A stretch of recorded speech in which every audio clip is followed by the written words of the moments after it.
Right. Good evening, Lavanya. Right. So let's start our paper discussion. Right. So before starting the paper discussion, let's discuss about the paper. Right.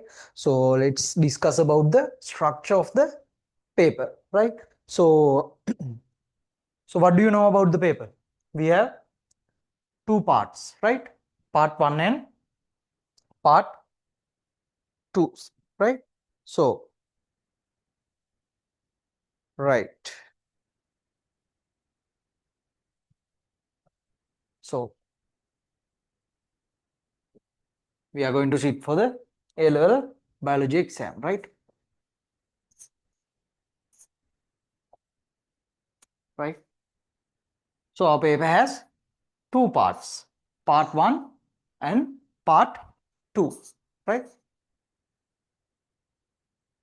And part 2, right? So we have two parts, part 1 and part 2, right? So part 1, you will get 50 marks from 100, and for part 2, you will get another 50 marks from 100, right? So in part 1, you will have 50 MCQs, right? You will have 50 MCQs in part 1, right? So part 2 is further divided into two parts, right? It will be further divided into two parts. The SCQ or part 1 and the essay questions, right? Or part B.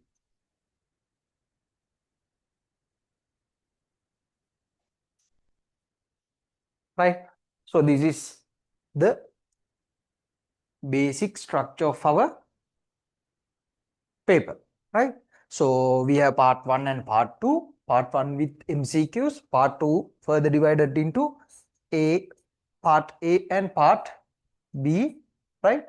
So part A has CQs, and part B have essays, right? So in MCQ paper we have 50 MCQs. That means we get 50 marks per, so 1 marks per each MCQ, right? So we will get 1 mark per each MCQ, 1 into 50. That means 50, right? Okay.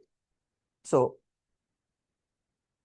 what do you have to know about MCQ paper is, the questions in MCQ paper they were made covering the whole syllabus, right?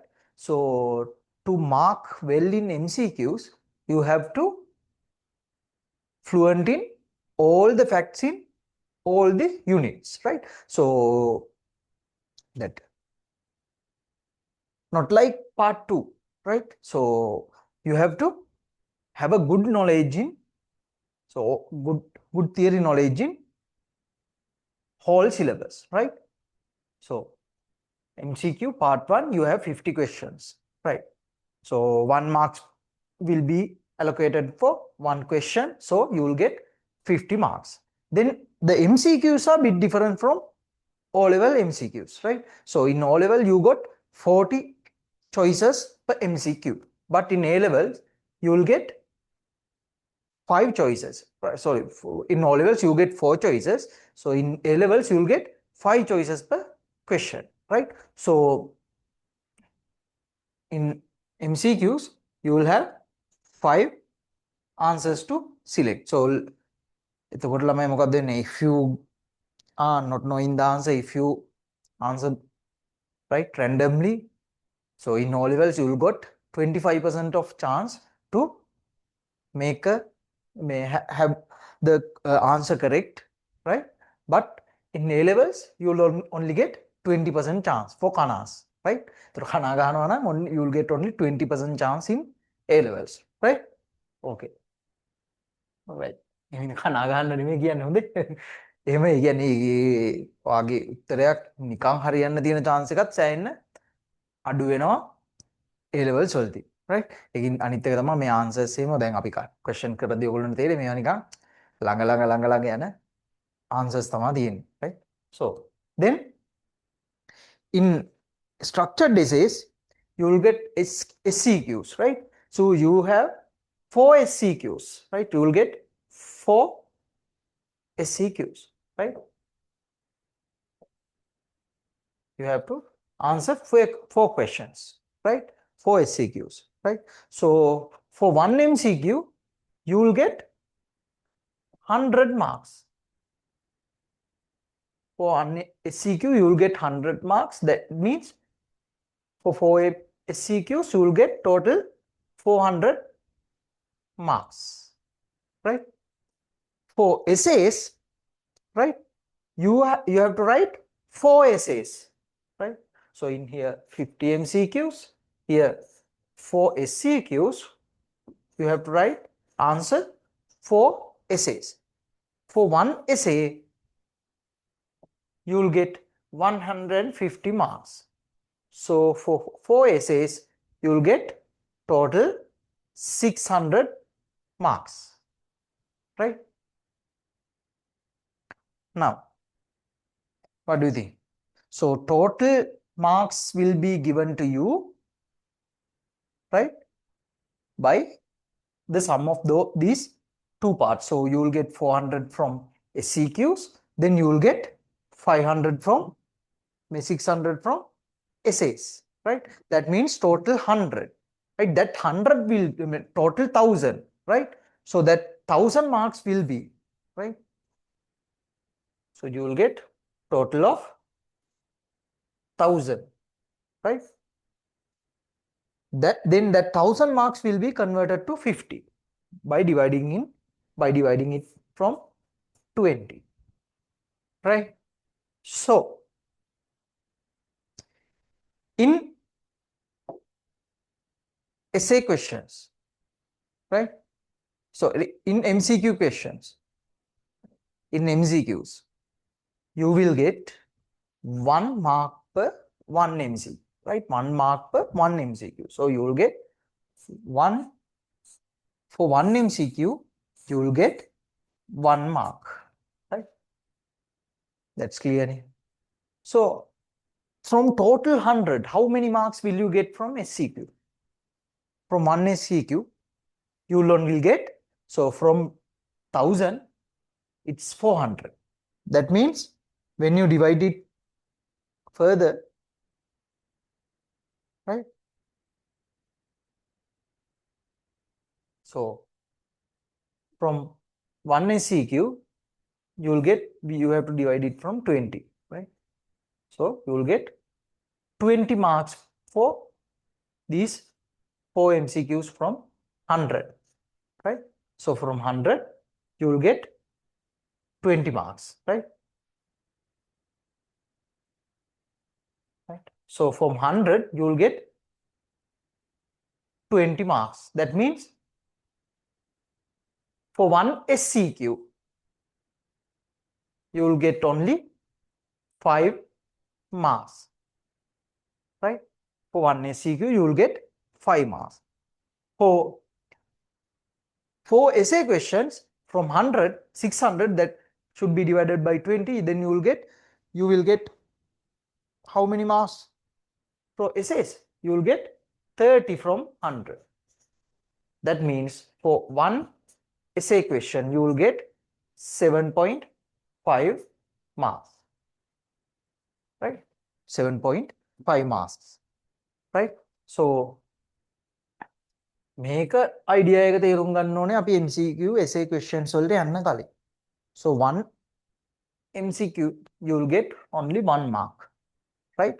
So to score 50 out of 50 you have to answer 50 MCQs. So if you got 1 MCQ correct you will get directly got 1 mark, right? But in SCQs you will only get 5 marks for a structured question. That means you have to take 20 points, right? 20 points to score 1 in SCQ questions. So normally for a one fact, they'll give either 2 points or 3 points. Some facts they'll give 3 points, some facts they'll give 2 points. So that could be changed according to the question. So anyway, you will have to get 20 points to score 1 out of 100 in SCQ, right? In essays, it will be also 20 points to score 1 in 100 marks, right? So in essays also you will get 2 points or 4 points, 2 points or 3 points per fact, right? So you have to, the answer marking schemes will be given as points, right? So if you have that fact, that point in your answer sheet, you will get either 2 or 3 or 1 or points according to the marking scheme. Then total 20 points you have to score to get 1 out of 100 of essay question. So එතකොට දැන් ඔයගොල්ලන්ට තේරෙන්න ඕනේ this is bit difficult to score in SCQs and essays than MCQs. But the issue is to score in MCQs you have to cover whole the syllabus, right? But in essay questions, by covering only few units, you can score it, but it's very difficult to take 7.5 marks out of from one question, right? It's very difficult to take marks in essay questions. It's easy to take marks in essay MCQ questions, but for that you have to have a good knowledge of throughout the syllabus.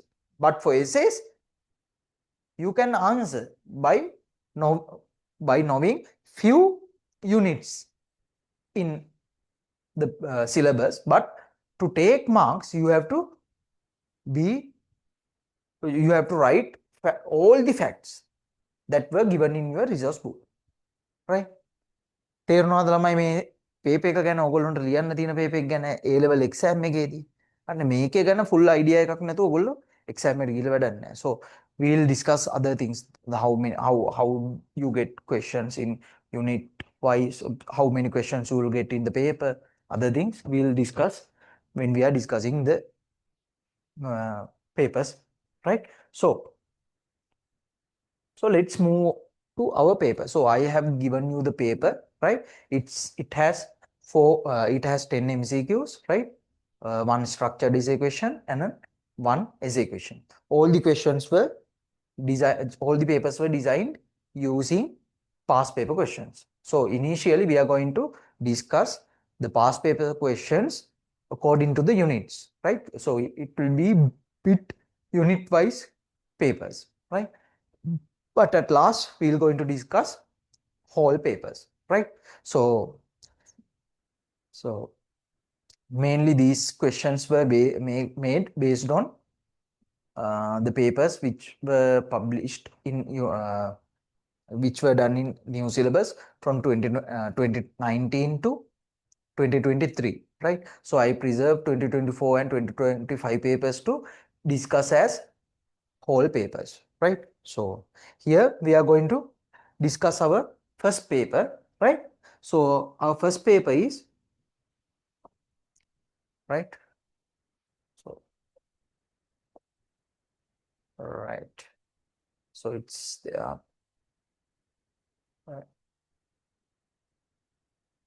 right? This is our first paper, right? So you have been given this paper. So it is only 45 minutes you were given only 45 minutes, right? So for MCQs, right, there are 10 MCQs. Usually you get 2 hours for MCQ questions, right? But it will be so you will get more than 2 minutes per question, right? So I will allocate a lesser time for this paper, right? You will get only 15 right? 1.5 minutes per 1.5 minutes per one MCQ, right? So try. Anyway, this allocated time is less than the actual advanced level paper, right? So I'm trying to, so you have to, right? So you have to answer these questions. So I'll send you the paper. So you have to answer the paper beforehand, right? During the allocated time, right? So stop answering the questions after the time is finished, but you have to answer the question, then use a different color of paper, pen, right? To answer the question. Again, start the paper, keep alarm or timer to 45 minutes, then do the paper, right? Answer MCQ questions, structured essay 1 and essay question. Then if the time finished before you finishing the paper, just stop writing it, right? Stop answering it, take a different color paper, then without thinking about the time, just answer the remaining questions. So anyway, you have to answer the whole question, whole paper, even without, even you couldn't finish it during your given time, right? So if you can't remember the facts or you can't memorize the things, just after completing that 45 minutes, you can use or prefer your notes and answer the questions also, right? But during that 45 minutes, you have to sit in a place, right? Ask your parents not to disturb you and answer the questions during your allocated time, right? So you have to do this, right? So you have to do what I am telling you to do, right?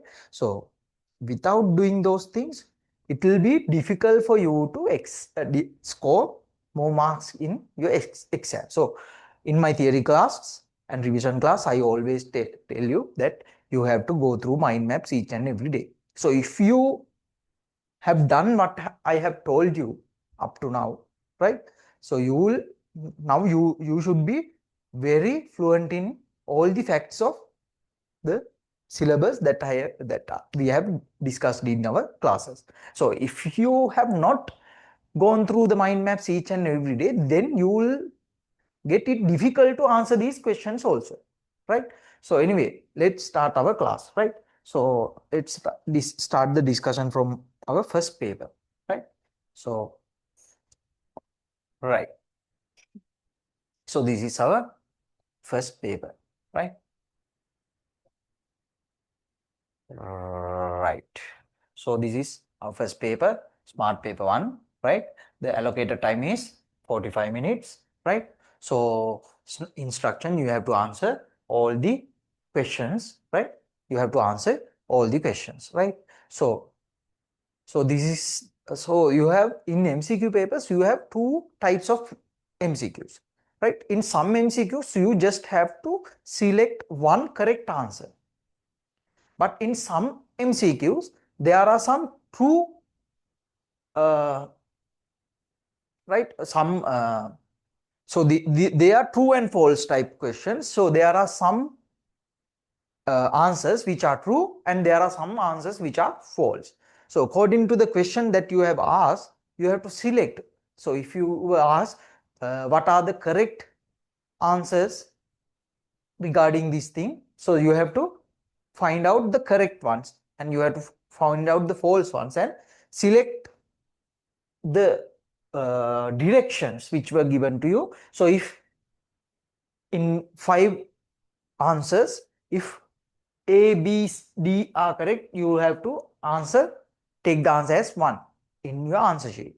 So if it is A, C, D, you have to answer, get the answer as 2, right?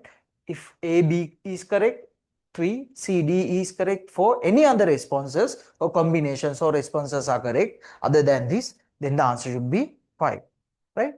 So these are bit tricky questions, right? So you have to know. So even though you know few facts, you can't answer this question. So if you are fully, right, if you are fully understand that unit and you know all the answers, right? So you have to find out the problems in every answer.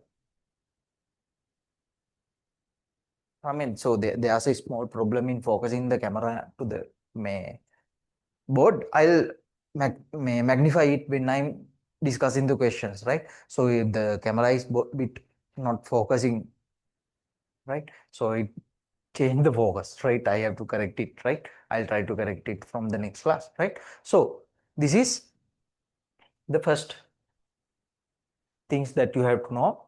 If so, when you are doing MCQs again and again, you will get used to this pattern, right? So afterwards, when you have practiced much, you don't have to look at this summarizing table also. So you know that A and B and D is correct. It should be 1, right? That sense will come to you when you are answering more and more questions, right? So then the first one, right? The first question, right? So the first question was, select the response or responses which indicate or indicates examples for 5 adjacent hierarchical levels of biological organization. So you are asked to, right? You are asked to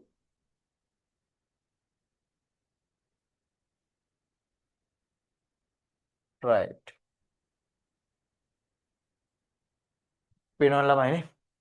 Right? So the paper is there, right? So you have the paper also, right? So select the response or responses which indicates examples for 5 adjacent hierarchical levels of biological organization, right? So you were given few levels of few examples for different hierarchical levels of organization, right? So before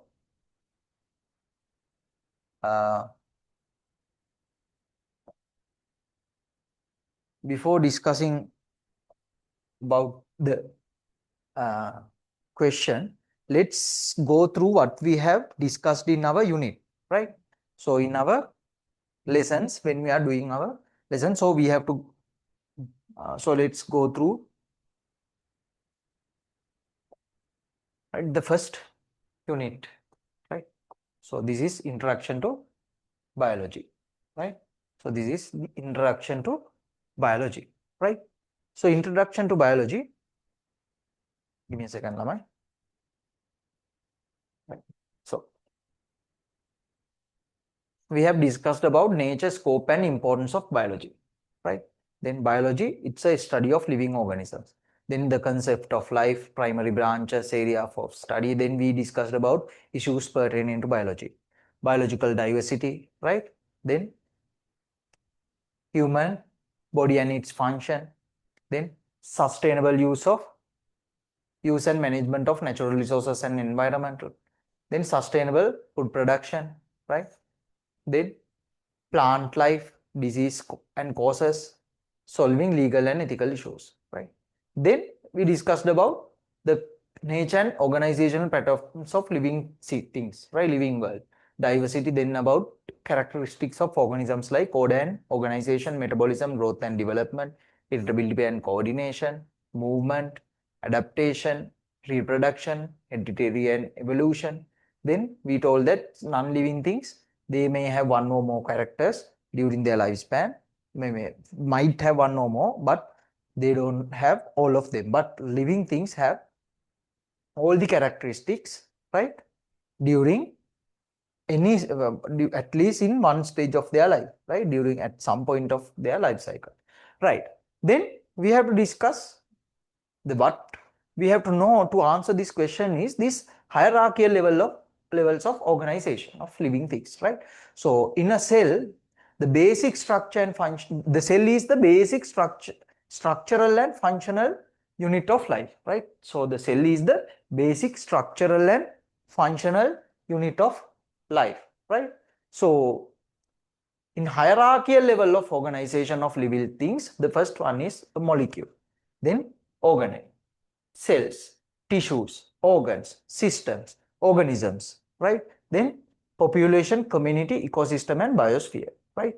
So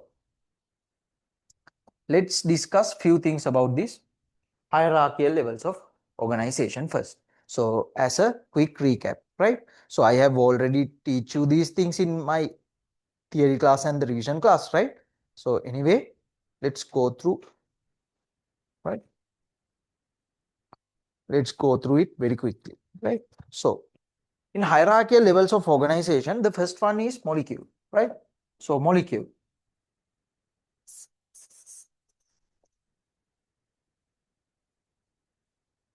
Molecules, right?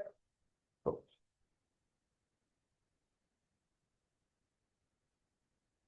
wait, let's go to the question. Right. So hierarchical levels of organization, right? In hierarchical levels of organization, you have to know that,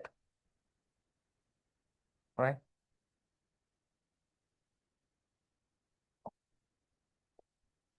Right.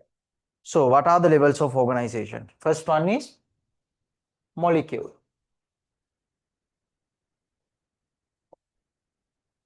right? So what are the examples for molecules? So water is one molecule. So for example, water, right? So water is one molecule, right? Carbohydrates are molecule, right? Proteins are molecule. So lipids are molecules. There are molecules, right? So molecules join together to form organelles, right? So molecules will join together to form organelles.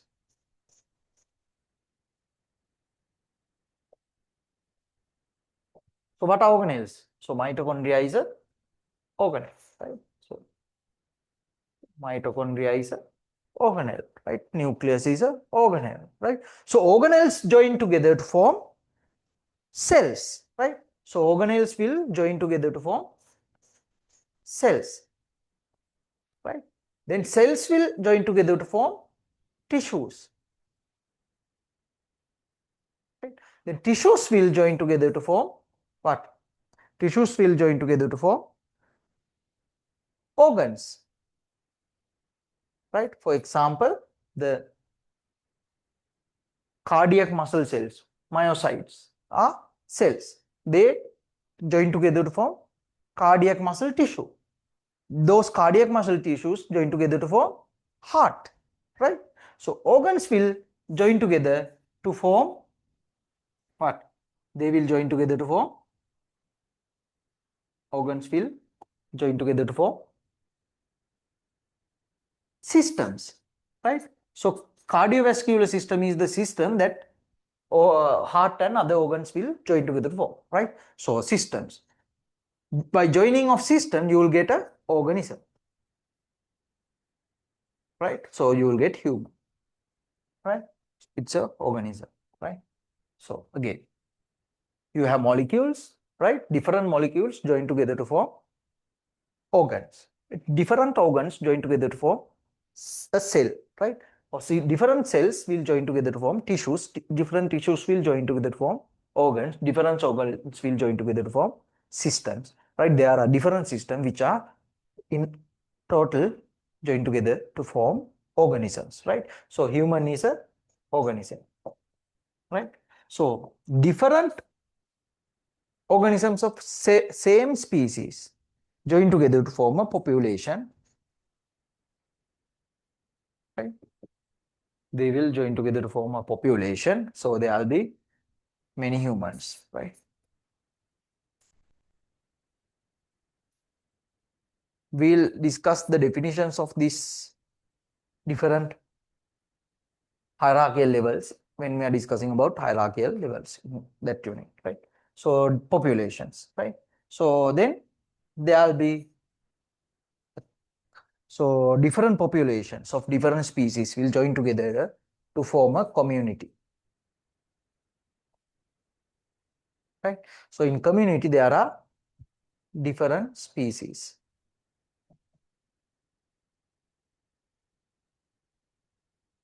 right? Right. So there are different animals, right? මගේ චිත්‍ර ඇඳිල්ල නම් එච්චර හොඳ නෑ ළමයි හොඳේ. ඔයගොල්ලන්ට තේරෙනවනේ මේ අලියෙක් කියලානේ. Elephant. So many organisms will join together to form a community, right? Then in ecosystem, there are in ecosystem there are living as well as non-living things.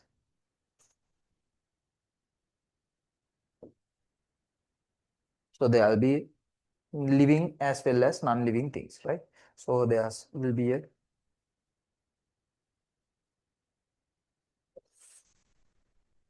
right. So there will be water, right? There are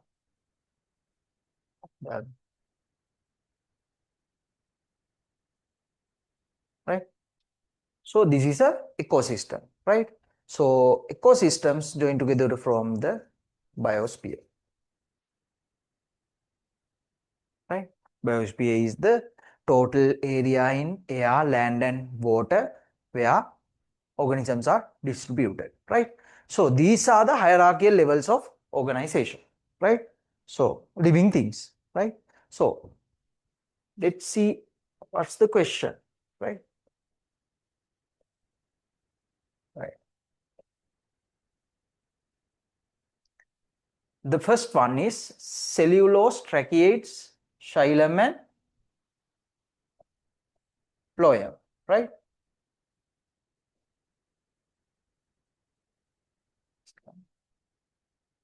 Right.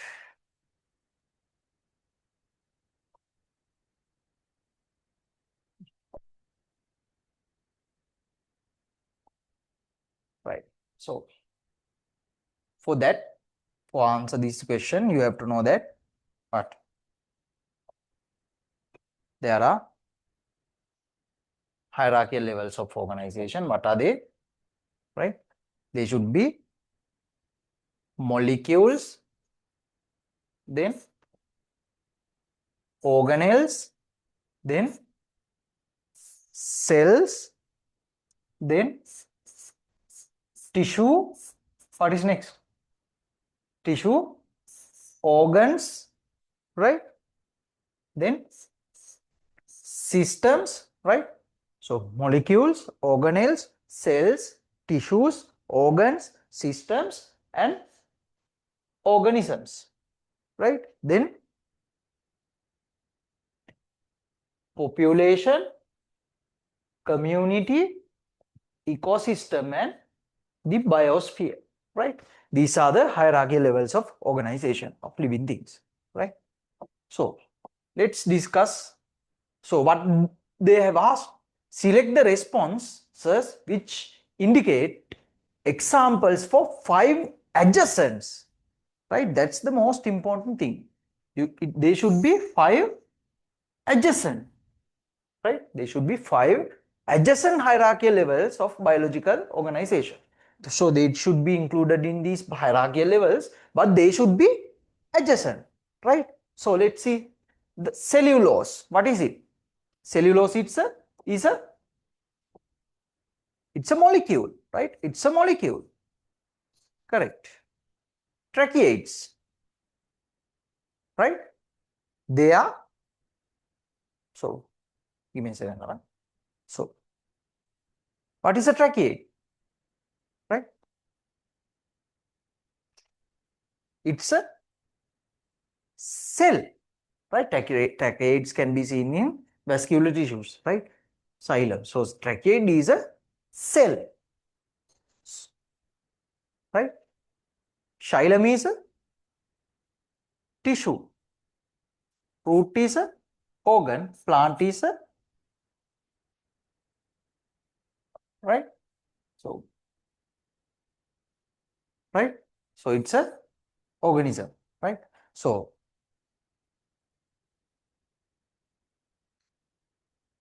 what do you have to know is that this, right, total organism, right?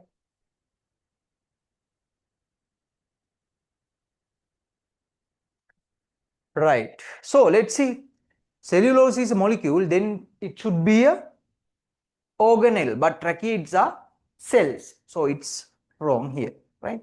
So there should be a organelle, which should be come into this answer to be to it to become correct, right? So right. So this is a cell. So here also there's a issue also, right? So anyway, the next one.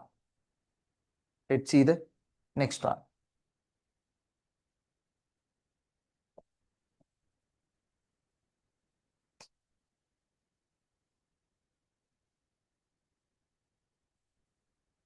The next answer, right?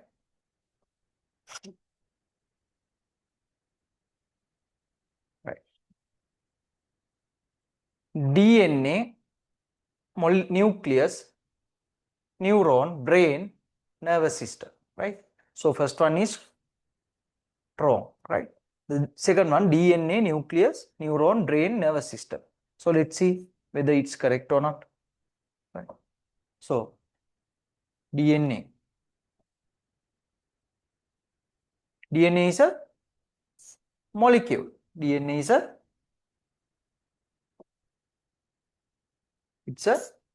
molecule. Nucleus is a organelle. That's correct. Neuron is a cell. That's also correct. Brain is a organ, right? Nervous system is a system. Where are the tissues, right? So there are no tissues. So molecule, organelle, cell, tissue, then it should be organs, right? So it's wrong there. So that's wrong, right? Right. So then next one. Nervous system is a system, right? Deer is a organism. That's correct, right? Then head of the deer is, right? It's a part of the body. So it should be the community. So give me a second, Lamai.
Head of deers, right? Head of deer කියලා එකක් ඔළුවක් දාලා වැඩක් නැහැ ළමයි හන්දේ.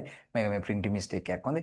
So it should be corrected as head, right? So herd of deers, right? So it's herd of deer, right? Herd of deer means they are a population, right? Right. Then wild animals means there are different types of animals. That means that's a community. Then dry mixed evergreen forest is a ecosystem which combines non-living and living things, right? So it's a ecosystem, right? So this is a correct answer. So what is the hierarchy levels of organization?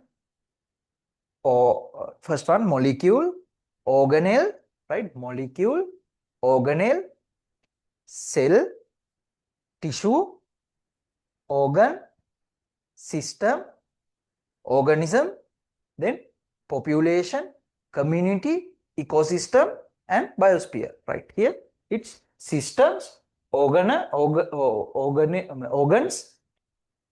systems, organism, population, community, ecosystem. So there are 5 adjacent hierarchical levels, right? So let's see the next one. ATP. ATP is a molecule, right? Mitochondria is a organelle. Eosinophil is a cell. Blood is a tissue. Heart is a organ. This is also correct, Neelaman. They are in adjacent hierarchical levels, right? So this is also correct, right? This is also correct, right? Then the last one. Leaf, RUBP is a molecule. Chloroplast is a organelle, right? Mesophyll cells are cells. That's correct. Leaf, it's not a tissue, it's organ, right? It's not a tissue. There are no tissues. So it should be correct, right? It's wrong.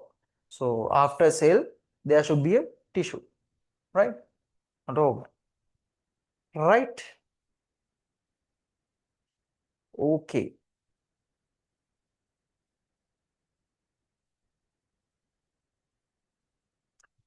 Right. So the answers are C and D. මේ ගේ වුණාට ළමයි ඔයගොල්ලෝ මෙතන මේ head කියන එක ගත්තොත් එහෙම ඒක ඔයගොල්ලන්ට answers වැරදිලා 5 වෙන්නත් පුළුවන් answer කරේ. So all three are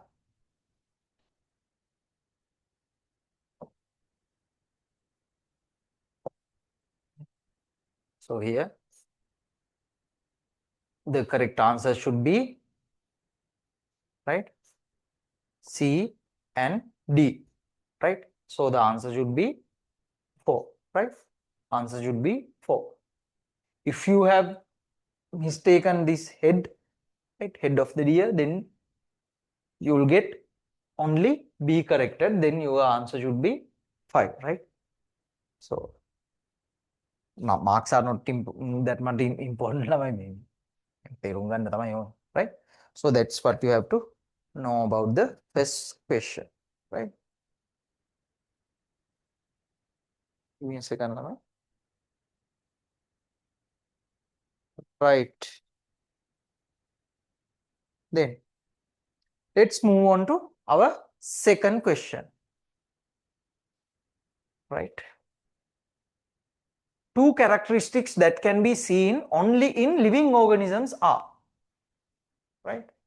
So you just have to find one correct answer. The 2 characteristics that can be seen only in living organisms are. So what are the characteristics of living organisms, right? So what are the characteristics of living organisms, right? So let's see.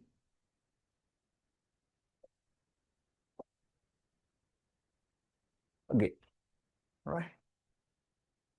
So in characteristics of living organisms, so what were the characteristics of?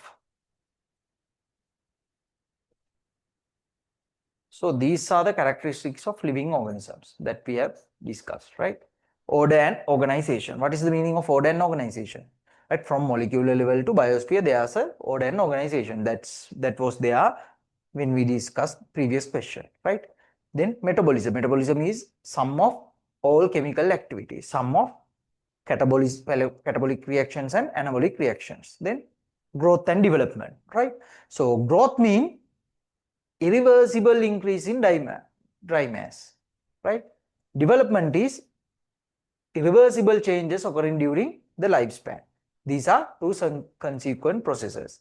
Then, so I'm not going to explain much, Lamai. Those things I have explained in my theory class, right? So growth means irreversible increase in dry mass. So your mass should be increased, which should be irreversible, right? That mass should not be reversed, and you should have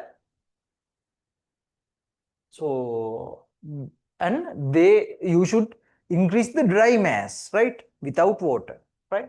Then development means irreversible changes that occur during lifespan. For example, so when a toddler start to walk, right?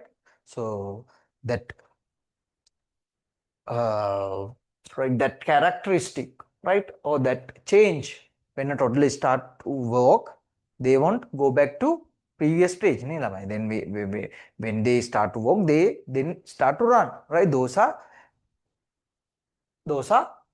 irreversible changes, right? So initially, toddlers couldn't speak words, right? They do blah blahs, right? So, but after sometime they are getting the ability to talk. So when they got that ability, that's irreversible, right? That ability won't change again, right? Those are development, right? So these growth and development are two consequent processes. Then irritability and coordination, the ability to respond to stimuli from internal and external environment, right? So if somebody called by your name, right? That's external stimuli. What do? You will turn and look at him, right? That's the response. So the ability to respond to stimuli either from internal or external environment is known as irritability. Then the movement occurs as a result of irritability and coordination, right? In animal, it's a coordinated effort of four systems: nervous system, hormonal system, muscular system, and skeletal system, right?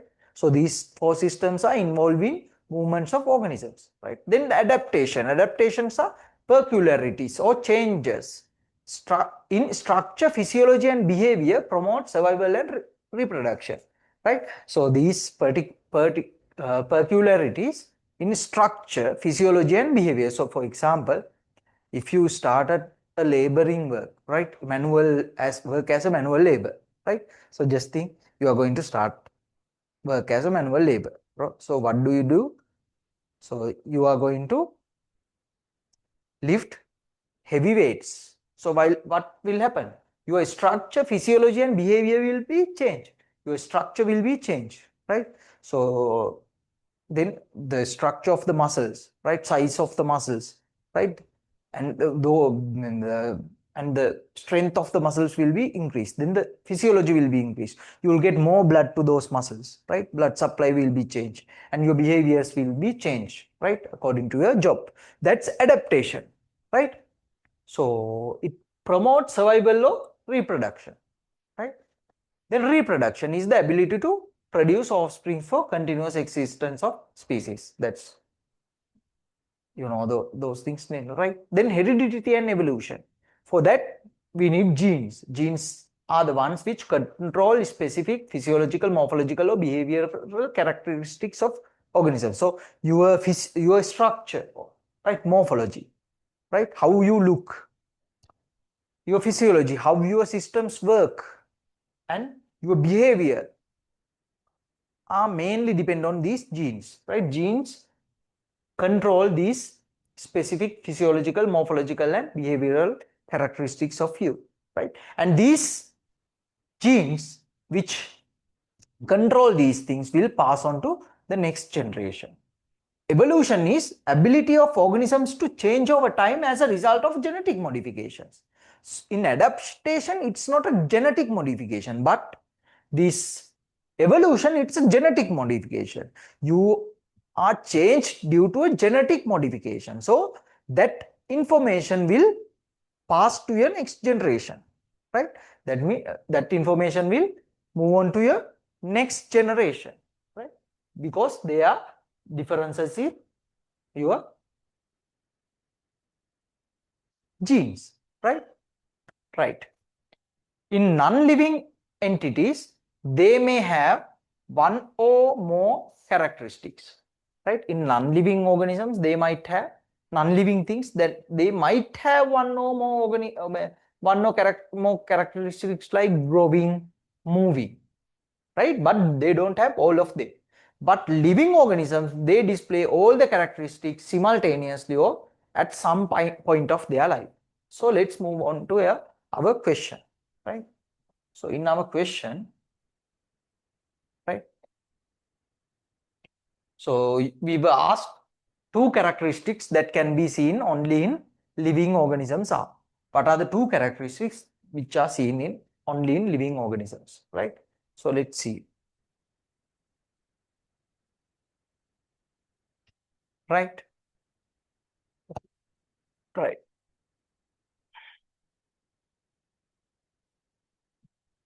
Adaptation. So adaptation is the peculiarities that happen in structure, more physiology and behavior, right?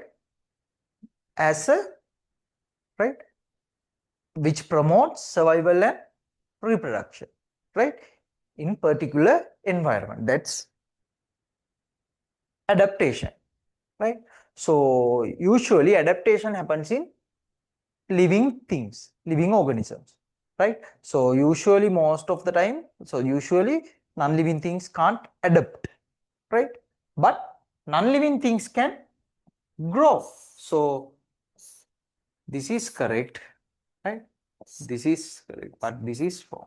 Growth can't be done by non-living things, right? Movements, so growth can be done by non-living things, like crystals grow. Then movements also happens in non-living things, like movement of waves, right? Waves move. Movements are can be seen in non-living things also. But irritability is the ability to respond to internal or external stimuli, right? Is only seen in living organisms, right? Are only seen in living organisms, right? So then change with time. Yes, that's true. Nilamai, change with time කියන එක නේ. It's in Buddhism also, everything will change, right? Living things and non-living things, everything is changing, right? That's what you were teaching most of your religions, right? Everything will change, right? So you have to accept that. So living things will change as well as non-living things will change, right? Then the development is seen in living things. That's the changes that occurring during lifespan, which are irreversible, right? Irreversible changes, right? Metabolism and heredity. Metabolism is seen in organisms, right? Metabolism is the all the metabolism. What is the definition of metabolism? So, right? Metabolism is sum of all chemical activities that happens in inside the organism. So it's anabolic and catabolic reaction. They are seen in only metabolic living things. Heredity is the, right. So it's that the ability to store genetic information, right? So that is only seen in living things only. So the answer is number 4. So let's see the answer 5. Synthesis and decomposition, right? So synthesis happens in most of the time organisms, but the decomposition, right? So this decomposition can only be seen in, so can be seen in both living and non-living things, but and also it's not a characteristic of organisms also, right? So these are characteristics of living things. So change with time is not a characteristic, so we can exclude this directly, right? So decomposition also not a characteristic, so we can exclude this answer directly, right? Synthesis also not a characteristics of living organisms, right? So what you have to know is growth and movements are characteristics of living organisms, but they can be seen also in non-living things. But non-living things they do not show all the characteristics. They might have some of these characteristics like this, but they don't have all the characteristics. But living things, they have all the characteristics in during their lifespan, right? And there are some characteristics like metabolism, development, irritability, heredity, right? Adaptation, those things are can be seen only in living organisms, right? Okay, so that's the second MCQ, right? Now, ඔයගොල්ලන්ට තේරෙනවා ඇති ළමයි these MCQ, when we are discussing these MCQ, this is bit time consuming. Why? Because I'm doing this MCQ discussion as a revision class also, right? So so it's used to revise the facts again, right? So you will be taught the theory part, then we are coming back to the question, then we are going to discuss the question. So it will consume some time, right? But it will be a revision for you again, right? So what's our plan? So what's the biggest problem you are facing? That you have to, right? You have to memorize a lot of facts, right? A huge number of facts during your during this 2-year period, and you have to keep those things in your memory for 2 years before sitting for the exam, right? So huge amount of facts for 2 years. So as I always told you, you have to know the forget curve, right? In forget curve, what happens? You will tend to forget most of the things that you have learned. Within 1 week, you will, within around 1 to 2 weeks, you will lost 80% of the things that you have learned during your classes. So what you have learned, right? So the problem is you have to keep these things in your memory. For that, you have to pop up that forget curve. For that, you have to revise it again and again and again and again. For that, I have told you to go through the mind maps at each and every day, at least for 14 days. Then mind maps from A to Z at least once a week. Go through the mind maps for A to Z at least once a week. In my class, I revise what we have learned before starting the class. Then during the class, I'll revise the things that I have already teaching the class again and again. At the end of the class, I'll revise it again. At the paper class also, I'm going to revise those facts again, right? So I'm going to revise those things about 5 to 6 times, right? During my classes. So you have to go through the mind maps at least for 14 times, then once a week. So that's our plan. So you have to do that, right? Without doing it, you won't be able to get good marks, right? It will take only few minutes, right? Usually 15 to 30 minutes will be, you will take 15 to 30 minutes to go through what you have learned during last 2 weeks, right? On 1 week, you have to go from A to Z. That also only take few hours, right? So it's an easy task to get an A, right? This is the easiest path to take an A, right? කම්මැලියගේ පාරක් ළමයි මේක වාට කරන්න තියෙන්නේ that you have to make it a habit, right? You have to make it a habit to go through the mind map each and every day, right? That's the only thing you have to do, right? Make it a habit. So there are students, I know there are some students doing what I'm telling them to do, exactly what I'm telling them, right? So some students are there, I told you that try to go through the mind maps. If you don't have time, try to go through the mind maps when you are traveling, right? When you are going to class, when you are going to school, keep the mind map in your vehicle, right? Or in your bag. When you are traveling, you can go through the mind maps. So that's some students are doing that, right? They don't use the time that you have already allocated for your studies. They have find a new time that they can go through the mind maps. So the time that they are wasting, right? So you can keep your mind map in your vehicle, right? If you are having a vehicle. If not, if you are traveling in bus, put it in your bag, right? Always when you are travel, right, take the mind map and go through it. Then you will cover the whole 14 days definitely. Then once a week, that once a week thing, you have to sit on the table and you have to allocate that time for biology and go through A to Z during that day, right? Then you have to do MCQs other than MCQs that we are discussing in the class, you also have to answer your own questions, right? Answer other questions. There are tons of model questions, but don't go for old syllabus questions much, right? If you are getting a fact that not mentioned in your syllabus or the resource book, those things won't be asked in your question paper, right? Those are outdated, right? So don't waste your time to do outdated questions, right? So no point, right? So මම කියන්නේ ළමයි මෙහෙමයි, ඔයා වැඩ කරන වෙලාව හරියට වැදගත් දෙයටම යොදවන්න ඕන. Then you will get lot of free time to do your other works, right? Other works කියන්නේ studies ම තමයි.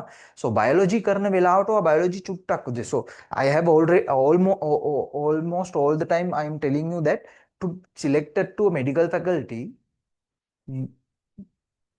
you have to get good scores for all three subjects, not only for biology, right? So you have to get a good score for biology, but you have to score in other subjects also, mainly physics, right? That's the subject most of the time, most of biology students take mark less, take marks less, right? So who score less, right? So most of the time, majority of students can't score much in physics. If you score more in physics, that will help you to get a good Z score, right? Right. So you have to score more in physics. I'm always telling that you have to pay more attention for physics if you are not good at physics. But if you are good at physics, then you have to pay more attention for other two subjects. So like that. Anyway, if you are not good at biology, then you have to pay more attention in biology. So anyway, what you have to do is, I'm giving you a plan that you can cover biology within short period of time. So you will have to allocate very shorter period for biology. Then you have plenty of time to cover other subjects, to go through other subjects, right? So it's better you can work more in biology, but at least you have to go through the mind map for 14 days, continuous days. Then you have to go through the mind maps from unit 1 up to now once a week. That's a must, right? That's the lowest, or that's the lowest demand that I'm asking from you, right? If you do that, you'll get a. If you do more, you will have a good rank, right? So if you master these things, you can become island first, right? තේරුණානේ? ඔව් මේක මෙහෙමයි. ඔයගොල්ලෝ කරොත් මේකේ island first වෙනකන් යන්න පුළුවන්. හරිද? බැරි කමක් නැහැ. Right? Okay. So let's move on to our next question, right?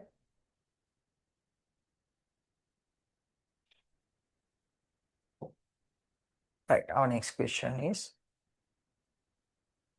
which of the following statements regarding lipids are correct? Which of the following statements regarding lipids are correct? Lipids are macromolecules, consist of CH and O. Each hydrocarbon chain of saturated fats contain one double bond. When fats are formed, glycerol and fatty acids are joined by hydrogen bonds. H and O ratio in lipids is higher than 2.1. Two phosphate groups are present in phospholipid molecule. So let's go through our tute. Right. So chemical and cellular basis of life, right? The question is regarding what? Question is regarding lipids, right?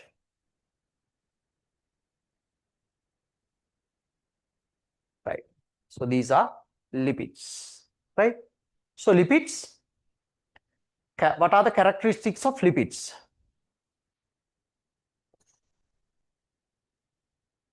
Right. What are the characteristics of lipids? They are hydrophobic. That means they are insoluble in water but soluble in organic solvents. They are large biological molecules, but they are not considered as polymers or macromolecules. They are not polymers, they are not macromolecules. To become a polymer, they should be repeated units. There are no repeating units in lipids, right? Elemental composition is CHO. That means it is made up of hydrogen, carbon, and oxygen. And the ratio of H2O, hydrogen to oxygen ratio, is more than 2. In carbohydrates, it's 2 into 2 and 1, right? But here it's more than 2 into 1, right? Then biologically important types of lipids are fats, oils, phospholipids, and steroids. Then when considering about fats, they are made up of glycerol and fatty acids. Glycerol is an alcohol which has 3 OH groups. Fatty acids are hydrocarbon chains with long carbon skeleton, right? They have carboxyl group at one end, and they are hydrophobic nature to these lipids are given by these hydrocarbon chains, right? So the formation, so this is a fatty acid which has carboxyl group COOH at one end, right? The carboxyl group is like this, Lamai. So carboxyl group is like the COOH. So the hydrocarbon chain is like this, right? This is the hydrocarbon chain. It has hydrogens attached to these other parts, right?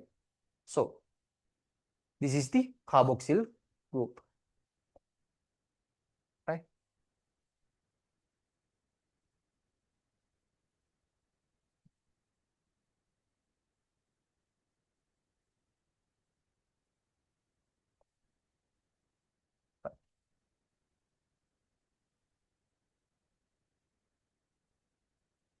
Right. Then, so the bonds which are formed between glycerol and fatty acids are ester bonds. They are ester bonds. What are the bonds produced in carbohydrates? They are glycosidic bonds. In proteins, they are peptide bonds. In lipids, they are ester bonds. Then in nucleic acids, what is the type of bond? Phosphodiester bonds, right? So we will discuss those things when you are discussing that questions, right? So the bond which formed between OH group of glycerols and OH group of carboxyl group are ester bonds, right? So there are two types of fats, saturated fats and unsaturated fats. In saturated fats, they are made up of saturated fatty acids. Saturated fats are made up of saturated fatty acids. So in saturated fatty acids, saturated means they are saturated with what? They are saturated with hydrogen. That means there are the maximum number of hydrogens which can be joined or which can be bound to these fatty acids. So it's saturated with hydrogen. That means they don't have double bonds. There are only single bonds in between carbon skeleton, in carbon atoms, in the carbon skeleton. In room temperature, they are solid. Examples are animal fats like butter, right? Unsaturated fats made up of unsaturated fatty acids, they are double bonds, right? There are double bonds in hydrocarbon chain. So at room temperature, so they are not saturated. They don't have the maximum amount of hydrogens that can be bound to them, right? So they have lesser hydrogens. So room temperature, they are liquids. Examples are plant fats. So oils are basically unsaturated fats, right? So there are two types of unsaturated fats based on their double bond, cis and trans, right? So more saturated fats and more right, saturated fats and more trans unsaturated fats consumption can lead to atherosclerosis and health problems, right? So what do you have to know about fats? So unsaturated fats and saturated fats. In unsaturated fats,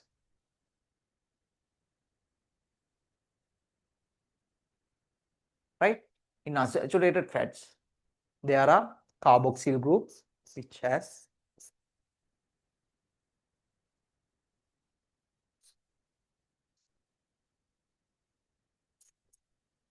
this is the carboxyl group, fatty acid, right? Here the glycerol will join to them, right? So it has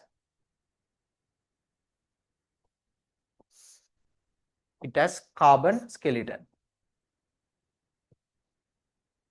There are only single bonds, right? So it can bind the maximum number of hydrogen can bind to it, right? So it's saturated. මතක තියාගන්න එක saturated කියවම it is saturated with hydrogen. එහෙම මතක තියාගන්න. It's easy, right? So in unsaturated fats, right? There's a carboxyl group in one end, and in between these carbon atoms, there might be one or more double bonds or triple bonds, right? So it can have both double and triple bonds, right? So if there's double bonds more than, so usually there are no triple bonds, but I mean, most of the time there are double bonds. If you have double bonds, seeing one or more double bonds in a fatty acid, right? That's a unsaturated fatty acid. That means the amount of hydrogen which can bind to it is less, right?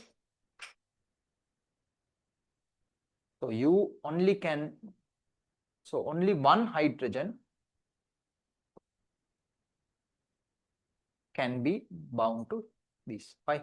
Carbon can only form 3 bonds. So one is here, 2, 2 is there, there are 2 bonds, third bond and the fourth bond. You can't bind another hydrogen to it. So here only one hydrogen, here it has 3 hydrogens. So it's a unsaturated fatty acid, right? That means it has one or more double bonds in their carbon skeleton. That means they have lesser number of hydrogens, right? According to the according to the double bond, there are 2 types of fatty acids, unsaturated fatty acids. They are trans and cis. In cis, the hydrogen is bound to the same side, right? So there are 2 types of double bonds. In cis form, right? In cis form, there are hydrogens which bound to same side. In trans form, hydrogens are located in opposite sides in the 3D view, right? So you don't have to know the 3D view, right? So that's what you have to know about saturated and unsaturated fats, right? Right.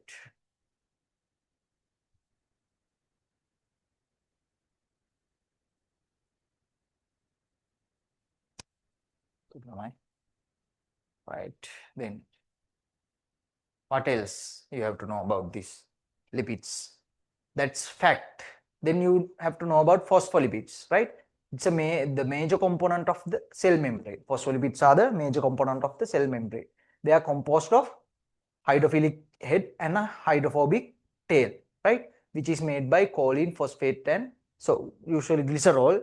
So usually fats are made by glycerol and fatty acids. There's one glycerol molecule which join with 3 fatty acids with ester bonds to form triglyceride or fats, right? But here what happens, the glycerol molecule will join only with 2 fatty acid chains, right? The other slot which were available for fatty acid will be taken by a phosphate group, right? So that's why we call it phospholipids, right? So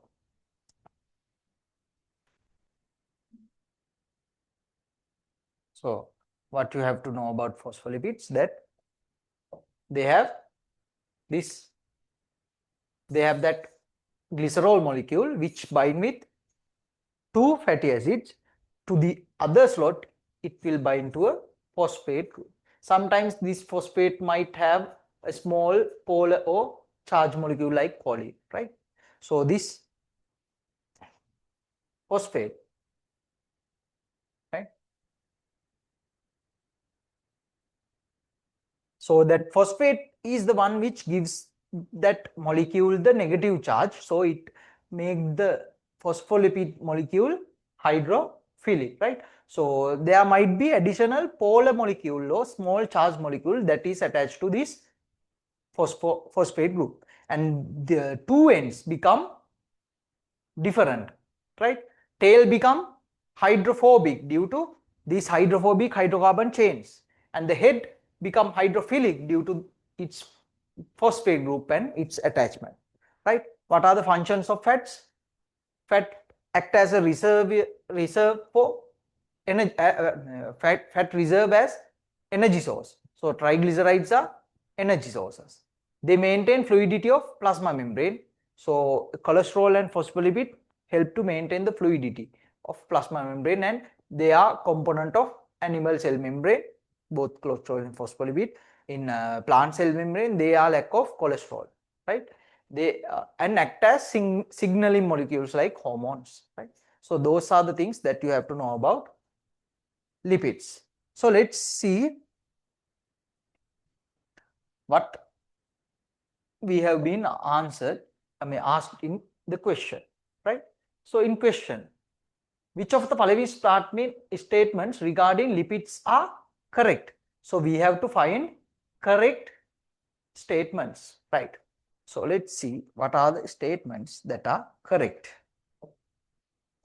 Right. Lipids are macromolecules consisting of CH and O, right?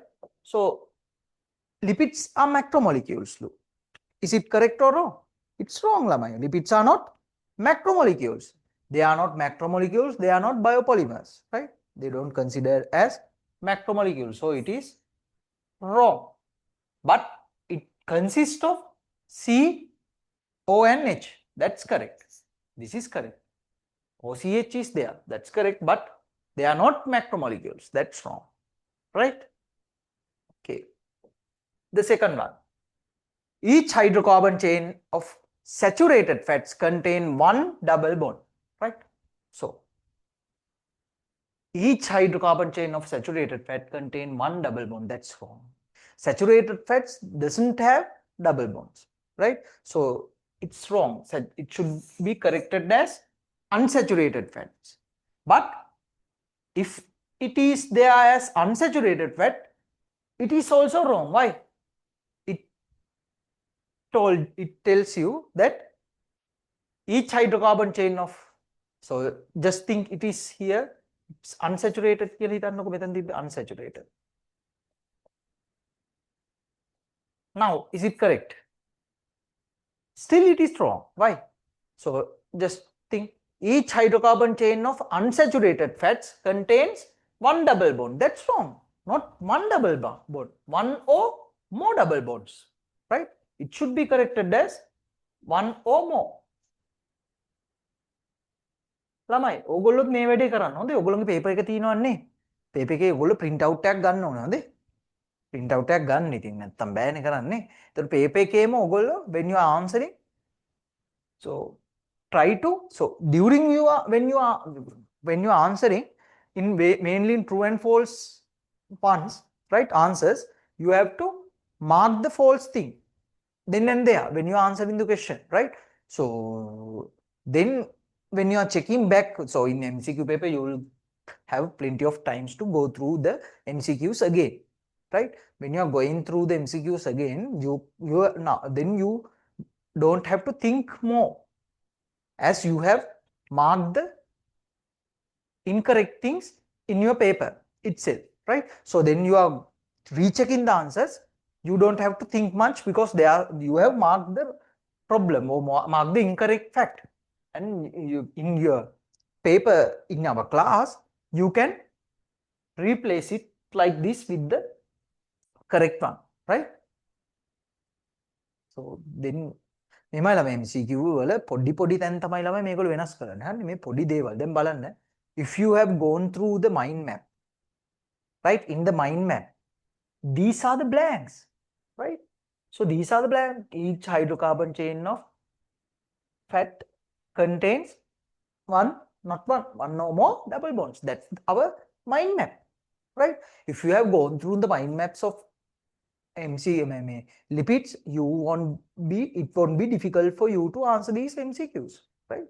So they are there in the mind map, exactly in the same words, right? Right. When fats are formed, glycerol and fatty acids are joined by hydrogen bonds. When fats are formed, what happens? Glycerol will join with 3 fatty acids using ester bonds, not hydrogen bonds. They are ester bonds. I mean, it's true, it is time consuming, right? When we are discussing MCQs like this, but it will be very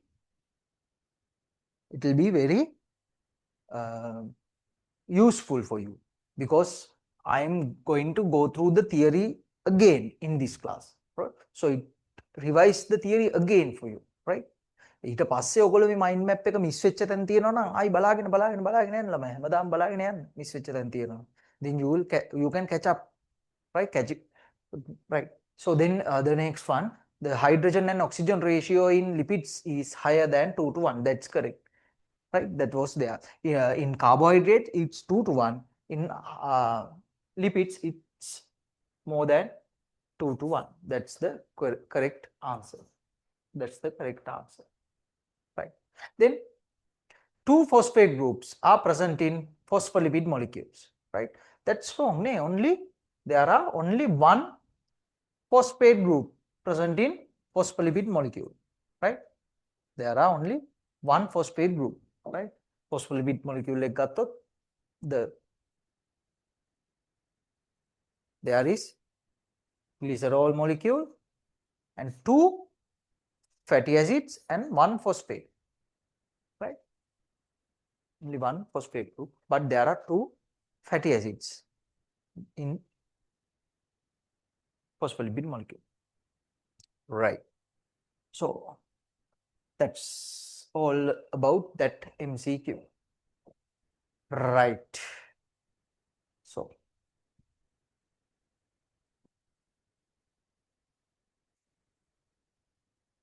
let's go to the next question, right? Sorry, Nalan.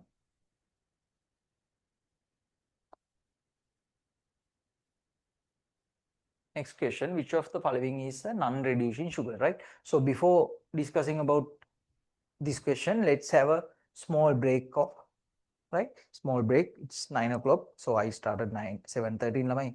We have to do more, right? So it's night, ne? It's fresh, ne? We'll do more, ne? Right?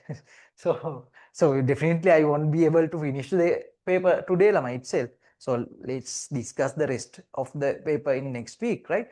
So anyway, we'll do this paper classes as revision plus the way to answer both, right? When we are discussing about essay questions, I'll tell you how to make that topic maps which help in answering essay questions. මතකයිනේ මම කිව්වේ මේ mind map වලින් අපේ තියෙන mind map එකෙන් we can answer MCQs and structured essays. Definitely you can if you are thorough with those mind maps, you can definitely answer these MCQs and essays very easily, right? But to answer essay questions, MCQs and structured essays very easily. But to answer essay questions, you have to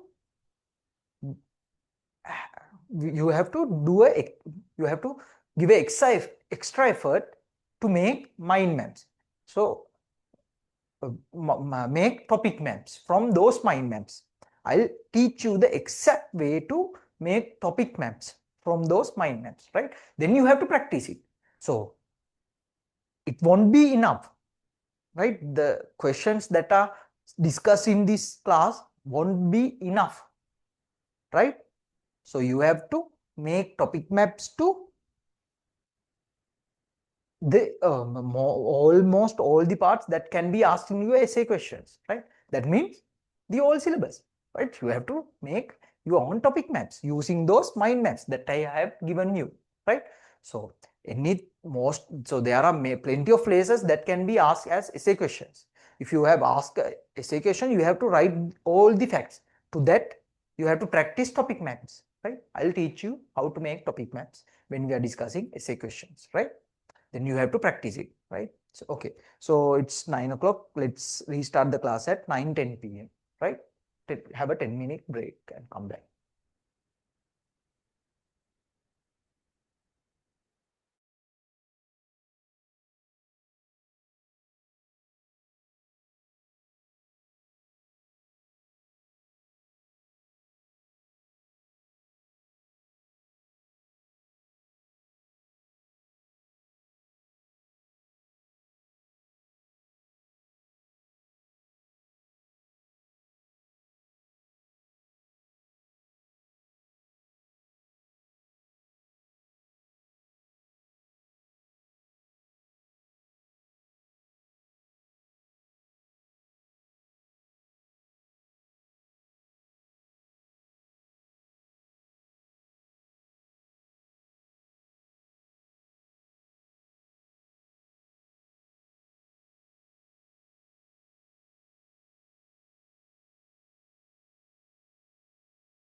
Okay, Lamai.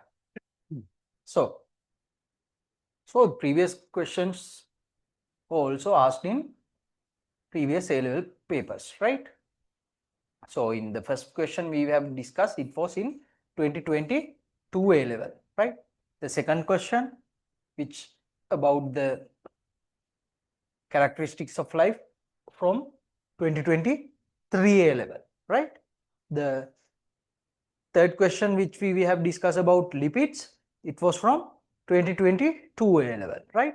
The next question, which of the following is a non-reducing sugar? It's from 2021 A-level, right? So we have to know about what? We have to know about carbohydrates to answer this question. So we quickly, let's go through carbohydrates, right? Right. So so in carbohydrates, right? So so it's one, right? So here is carbohydrates, right? So carbohydrates is the most abundant organic compound that can be seen in the world, right? So elemental composition, OCH, similar to what? Similar to lipids, right? But here hydrogen to oxygen ratio is 2 to 1, right? General formula is CxH2O5. There are three groups: monosaccharide, disaccharides and polysaccharides. Monosaccharides and disaccharides are considered as sugars, right? They are sugars. Then monosaccharides. The simplest form of carbohydrates is monosaccharides. General formula is CH2ON, right? All are reducing sugars, right? All are reducing sugars, that they can reduce things, right? So they are reducing sugars. So all the monosaccharides are reducing sugars, that you have to understand. Then they are water soluble, right? So for example, when you are remember about to memorize the characteristics of monosaccharides, you can remember the simplest monosaccharide. One of the example for monosaccharide, the glucose, right? Glucose is a reducing sugar. It's water soluble and it's in crystalline form. As I told you earlier, the glucose are in crystals, right? They are small crystals, not a powder, right? It's small crystals, right? It's in crystalline form.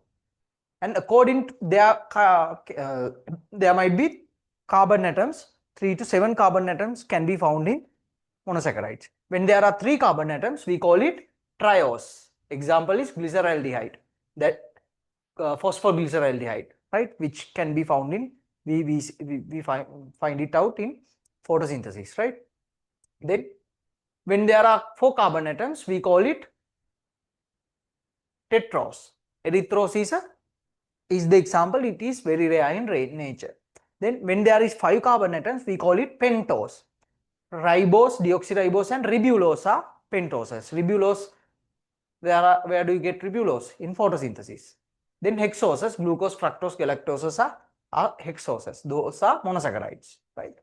According to the carbonyl group, there are 2 types of monosaccharides: aldoses and ketoses. Glucose and galactose considered as aldoses, while fructose is considered as a ketose, right? In aqueous media, they form some are in ring form, right? Then that's what you have to know about monosaccharides. It's right. It's the simplest form, general formula, that all of the monosaccharides are reducing ones and they are water soluble, they are in crystalline form. There are several monosaccharides according to the carbon number, and there are aldoses. Examples are glucose, galactose. Ketoses, fructose is the ketose. They some ring forms in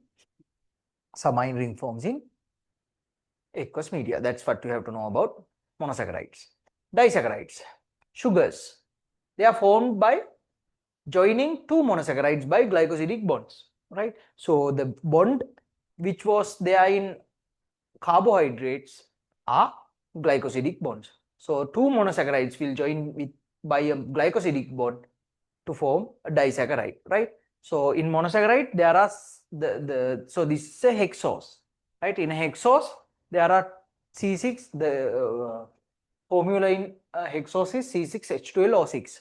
Two C6H12O6 will join together to form C12H22O11. While this is formed, one water molecule will be removed. So it's a condensation reaction. So what happens? So from from each OH groups which were found in two monosaccharides, a water molecule will be removed to form the glycosidic bond. Right? Right. There are three types of disaccharides. Maltose is formed by joining of two glucose molecules. Sucrose is formed by joining of glucose and fructose. Lactose is formed by joining of glucose and galactose. When considering the reducing nature, maltose and lactose are reducing sugars, while sucrose is a non-reducing sugar, right? So what do we have as reducing sugars? All the monosaccharides, right? Glucose, galactose, fructose are monosaccharide. Among disaccharides, right? Maltose and lactose are reducing sugars, while sucrose is a non-reducing sugar. Then polysaccharides, right? All are macromolecules. So there are biopolymers as well as they have molecular weight which is more than 10 to the power 4 to 5, right? Right?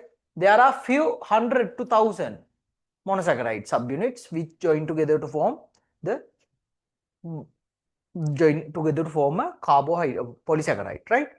They are not considered as sugars, right? So monosaccharides and disaccharides are considered as sugars, but not these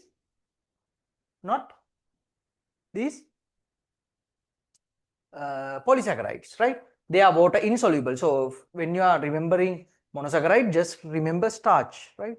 Flour is, they are not sugar, they are not tasty, right? They are not sweet, and they are water insoluble. You can't dissolve starch in water, and they are in the powder form, so they are not crystalline, right? So there are types based on function and based on the architecture, right? So structural polysaccharides, so based on function, storage polysaccharides are starch and glucose, glycogen, right? Starch is the storage polysaccharide of plants, while glycogen is the storage polysaccharide of animals, right? Then there are structural polysaccharides, right? Cellulose, hemicellulose, and pectin. Pectin, oh, not, it should be pectin, right? So it should be corrected. Pectin are structural polysaccharide. Based on architecture, cellulose and amylose are linear polysaccharide, while glycogen, amylopectin, and hemicellulose are branched polysaccharides, right? Right. Then examples for polysaccharides: starch is made up of glucose and it's stored in plants. Glycogen also made up of glucose, it's the stored in animals and fungi, right? Cellulose is made up of glucose, the monosaccharide is glucose, and it's component of cell wall, right? And inulin, it's formed by fructose, it is stored in tubers of Dahlia, inulin, right? So you should remember it, right? It's an MCQ question. Most of the time they have asked it. Inulin is made up by fructose, right? So pectin is made by galacturonic acid, it's in middle lamella, and hemicellulose is made by pentoses and hexoses, it's in plant cell wall, while chitin, glucosamine, is the monosaccharide which help to form chitin, and it's a nitrogen containing monosaccharide, right? In fungal cell wall and exoskeleton of arthropods, you will find this chitin. So functions of all the carbohydrates here, the functions of carbohydrates, monosaccharides, are energy sources, right? Glucose is the main energy source, right? They are the building blocks of disaccharides and polysaccharides. It's component of nucleotides, right? Disaccharides. Lactose is the storage sugar in milk. Sucrose is the translocation, it translocates in phloem and storage sugar in sugarcane, right? Maltose can be found in germinating seeds. right? Then polysaccharides. So as I told you, starch and glycogen and inulin are storage polysaccharides. Starch in carbohydrates and starch in plants and chloroplasts, glycogen in animals and fungi, while inulin in Dahlia tubers, right? Then structural polysaccharide, cellulose can be seen in cell wall of plants and chloroplasts. Pectin can be seen in middle lamella of plant tissues. Hemicellulose in cell wall of plants. Peptidoglycan in cell wall of prokaryotes, right? Then chitin in cell walls of fungi and exoskeleton of arthropods, right? So that's all you have to know about this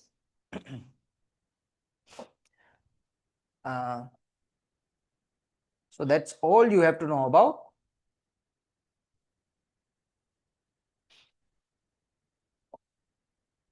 right? That's all you have to know about carbohydrates. So let's go through the question. So which of the following sugar? So which of the following are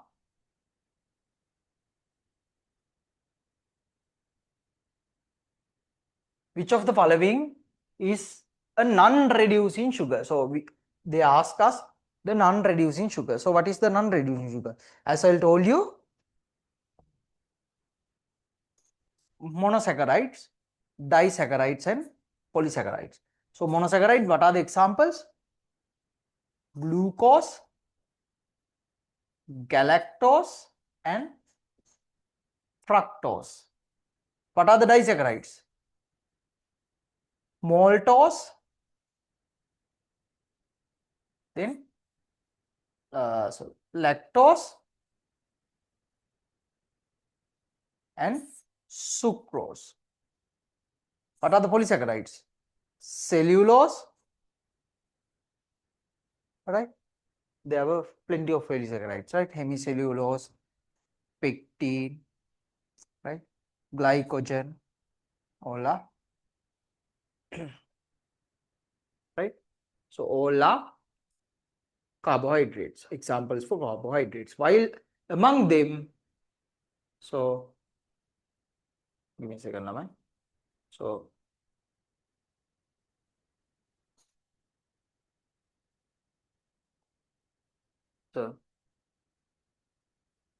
among them, all the monosaccharides are reducing sugars and maltose and lactose are reducing sugars. All the other, so sucrose and all the polysaccharides are non-reducing sugars. So which of the following is a non-reducing sugar? Ribose. Ribose is a maltose. Sorry, ribose is a monosaccharide, right? As I told you, all the monosaccharides are all the monosaccharides are reducing sugar. So ribose is a reducing sugar. Lactose is a disaccharide. Among disaccharides, maltose and lactose are reducing sugar. So it's correct. Here maltose is correct. Here galactose is a monosaccharide. All the monosaccharides are reducing sugars. While sucrose is a disaccharide, but it's non-reducing sugar. Sucrose is the only disaccharide which is non-reducing that we are going to learn, right? So the answer is answer 5. So sucrose is a non-reducing sugar, right? Right.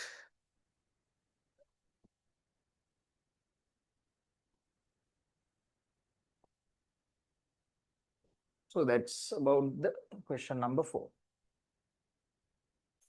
Right.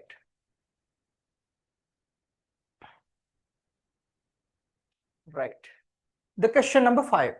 It's about protein, right? So you have to find the correct answer for protein.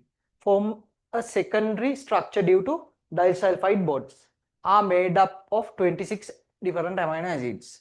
Our group are composed of CHONS and P would not be denatured by detergents, right?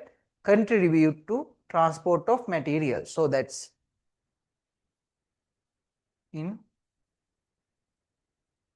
what you have learned in when we were studying about proteins. Okay, so proteins. Let's go through the facts that we have to remember about protein. So elemental composition is OCHNS, right? Some proteins have sulfur, but some protein doesn't have sulfur, right? Anyway, it doesn't contain phosphate, right? Phosphorus, right? Right. It's made up of amino acids. So the structure of amino acids is like this. There's a carbon molecule in the middle. There's a carboxyl group, COOH, an amino group, NH2, and a hydrogen atom, right? And it has R group, which is a variable group, it is different from one amino acid to other amino acid, right? So the R group is called as the side chain, right? It differs in each amino acids according to, there are 20 types of amino acids, right? There are 20 types of amino acid based on the change in R group, right? Example is glycine. The R group is replaced by a hydrogen atom. The backbone. So other groups except R group are known as backbone. So the carbon atom and hydrogen molecule, carboxyl group and amino group all together we call it as backbone, right? So the here, so from carboxyl group, H, hydrogen and amino group, amine group, all are considered as the backbone, R as the side chain. Right, right. So it's a empathic molecule, right? It should be corrected as empathic, right? So it has both. Give me a second, Lamai.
තමයි ගොඩක් වෙලා ඉඳන් ඇහුන්නේ නැද්ද? From which question did you couldn't hear? I think I went back when I'm discussing about what amphoteric nation, right?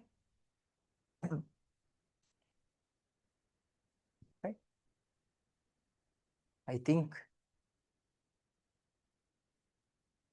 right? ඉතනින් දන්නේ ළමයි මට ඉස්සුනේ. Right. I'll discuss it again, right? So it's an amphoteric molecule, right? Amphoteric means it has both alkaline and acidic nature within the same molecule, right? So amino acids, right? So these amino acids have both alkaline nature. So the amino group of amino acid is alkaline, while carboxyl group of amino acid is acidic, right? So they join together to form a peptide bond, right? So these two amino acids are joined together by a peptide bond, right? This bond is formed between carboxyl group and amino group of different adjacent amino acids, right? So then the levels of protein structure important for their function, right? So primary structure is the unique sequence of linearly arranged amino acids linked by peptide bonds. So it's linearly arranged amino acids, right? Linked by peptide bonds, right? Then the secondary structure is that primary structure, the linear amino acid polymerized amino acid chain will coil and folds to form a secondary structure. It is due to intramolecular hydrogen bonds. Intramolecular means, so there's only one molecule that inside the molecule, intramolecular hydrogen bonds will be formed. Those hydrogen bonds are usually formed between oxygen of carboxyl group and hydrogen of amino group. There are two types of secondary structure: alpha helix, which can be seen in keratin; the beta pleated sheath can be seen in spider's silk fiber, right? Then the tertiary structure, that secondary polypeptide chain will bend and fold extensively to form the tertiary structure. This tertiary structure is a precise, compact, unique, functional 3D shape. So you have to remember these words, right? Precise, unique, compact, functional 3D shape. That's the tertiary structure.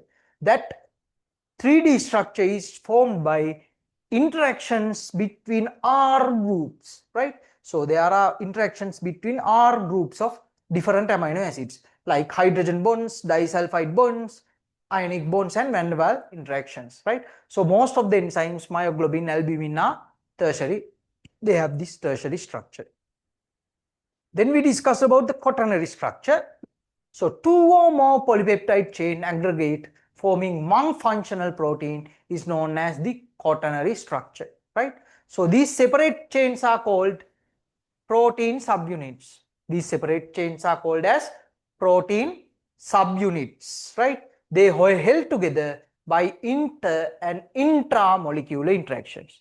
They are held together by inter and intramolecular interaction. That means it is made by more than one protein subunit. So there are interactions within protein molecules and in between these protein molecules, right? So there are intra and intermolecular interactions. For example, hemoglobin and collagen are tertiary structures, right? Then denaturation of proteins. I told you when I described the tertiary structure that these protein molecules has unique, precise, right, compact, functional 3D shape, right? If they lose that 3D shape, they lose the function, right? They lose their ability to do their function, right? So when these proteins they lose their specific chemical 3D shape of the protein, they can't function normally, right? So due to the alteration of these weak chemical bonds and interaction, they can lose their 3D specific 3D shape, right? What are the agents affecting, or what are the agents causing this denaturation? High temperature, right? Due to high temperature, they will break those loose or those weak interactions, right? High energy radiation, strong acids, alkaline, and high concentration of salts, right? Then heavy metals, then organic solvents and detergents, right? What are the functions of proteins? There are some catalytic proteins that help in catalyzing or catabolisms, right? For example, enzymes, pepsin, amylase are catalytic proteins. They are enzymes. Then there are structural proteins which help in formation of structures. Examples, collagen, which provides strength and support, keratin, which prevent desiccation, right? Then storage proteins. Example, ovalbumin in eggs, casein in milk. Then transport proteins. For example, hemoglobin, they help in transporting oxygen and carbon dioxide, while serum albumin help in transporting fatty acid within blood, right? So fatty acids are hydrophobic molecules. They can't be transported freely in blood because blood is mainly made up of water. Hydrophobic molecules can't dissolve in water. So serum albumins are the proteins which help to transport this fatty acid through blood circulation, right? Then hormones, insulin and glucagon, both help in regulating blood glucose levels. Insulin help in reduction of blood glucose levels, while glucagon help in elevation of blood glucose levels, right? Or increase the amount of blood glucose, right? Then contractile or motor proteins can be seen in muscle fibers like actin and myosin, right? Then there are defensive proteins like immunoglobulins, right? There are immunoglobulins which are defensive proteins which eliminate foreign bodies, right? So that's all you have to know about what? Proteins. So let's go to the question. Proteins. So let's discuss what they have told about proteins, right? So proteins form the secondary structure due to disulfide bonds. That's wrong, Lamai. The secondary structure is made by which bonds? Which bonds? Right? They are made by hydrogen bonds, intramolecular hydrogen bonds. Right? Tertiary structure is made by disulfide bonds, van der Waals interactions, hydrogen bonds, and other things, right? So that's wrong, right? Then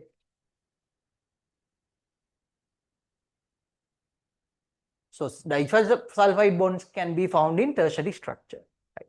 Then proteins are made up of 26 different amino acids. That's wrong, ne? It is made by 20 different amino acids. So 20 different amino acids join together to form proteins, am I right? Right. Proteins are composed of CHONS and P. That's true. CHONS is there, but not P. Phosphate can be seen in phosphorus can be seen in DNA. So it's wrong, right? It's in nucleic acids, right? So and proteins would not be denatured by detergents. So that's wrong, Nelamai. What are the factors or what are the things that can denature proteins, right? So high temperature can destroy the structure of proteins, the 3D functional shape of proteins, right? And strong acids, strong bases, and high energy radiation, right? So it is wrong, right? So what else can causes? So, detergent is one, right? That detergent is true, right? It's a agent that can denature proteins, right? And what else? So high temperature can destroy bonds, right? Weak interaction and cause denaturation of proteins. Then high energy radiation. High energy radiation can destroy bonds, right? Alter the bonds. And strong acids, strong alkalines, and high concentration of salts can destroy these bonds and cause denaturation of proteins. And organic solvents, right? Organic solvents can denature the proteins, and detergents can denature the proteins, right? Then contribute to transport materials, contribute to transport of materials. That's true. What do they transport, right? Hemoglobin will transport oxygen and carbon dioxide, while serum albumin will transport fatty acids, right? So they act as transport molecules, right? They help in transporting things within this within the body, right? Okay, so we have discussed 5 MCQ questions. So we have another 5 MCQ questions, a structured essay question and essay question. So that's all I'm going to discuss today, Ramai.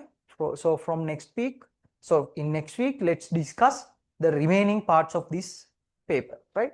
So if you have not answered the paper, please answer it, right? Using the allocated time. So even though we have discussed 5 MCQ questions, so reduce 5 minutes or 10 minutes, then do the rest, right?